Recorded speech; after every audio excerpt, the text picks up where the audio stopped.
राधे राधे दोस्तों, आप सभी का स्वागत है आपके अपने चैनल व्रत पूजन और कहानियों में। मैं आज आपको कार्तिक माह में सुनी जाने वाली पीपल पतवारी की कहानी सुनाने वाली हूँ। एक गुजरी थी, उसने अपनी बहू से कहा कि तू दूध दही बेच। तो वह दूध दही बेचने गई। कार्तिक का महीना चल रहा था तो वह मंदिर में जाकर बैठ गई। वहां पर सब औरतें पीपल सींचने आती थी, तो वह भी बैठ गई और औरतों से पूछने लगी कि तुम क्या कर रही हो।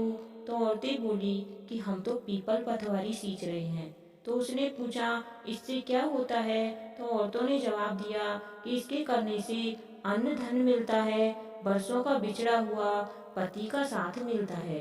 तो उस गुजरी ने कहा कि तुम तो पानी से सींच रही हो, मैं दूध दही से सींचूंगी और बेचने के दूध दही से पतवारी सींच देती। उसकी सास रोज कहती कि तू दूध दही बेचकर पैसे लाकर दे। तो उसने कहा कि जब कार्तिक का महीना पूरा हो जाएगा तब लाकर दूंगी। और कार्तिक का महीना पूरा हो गया। पूर्णिमा के दिन गुजरी की बहू पीपल पतवारी के पास धरना देकर बैठ गई। पीपल पतवारी ने पूछा कि तू यहाँ क्यों बैठी है। उसने कहा मेरी सास दूध दही के पैसे मांगेगी।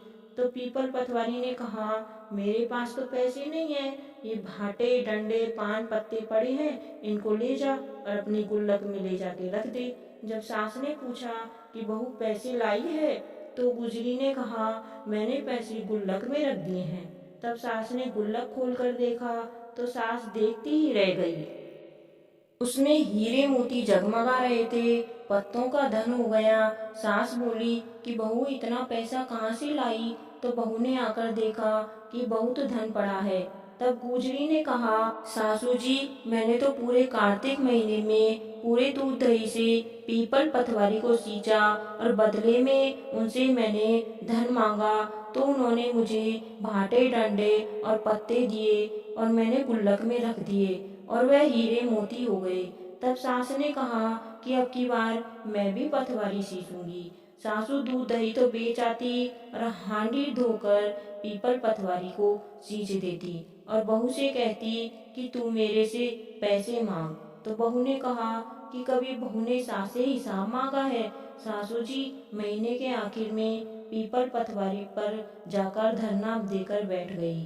तो डंडे पत्ते पान भाटे उसे भी दिए और कहा गुल्लक में ले जाकर रख दे। फिर बहू ने खोलकर देखा तो उसमें कीड़े और मकोड़े और कचरा हो गया।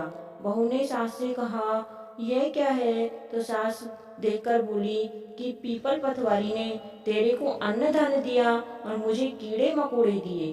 तब पीपल पतवारी बोले कि बहू तो निस्वार्थ सींचती थी और सासू जी धन की भूख से सींचती थी। इसलिए हे पीपल भगवान, हे पतवारी माता, जैसे बहू पर प्रसन्न हुई वैसे सभी पर प्रसन्न रहना।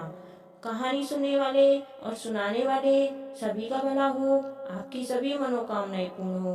अगर आप कार्तिक की और कहानी सुनने के लिए चैनल को अभी सब्सक्राइब करें और कहानी को शेयर करें। धन्यवाद। आपका दिन शुभ हो।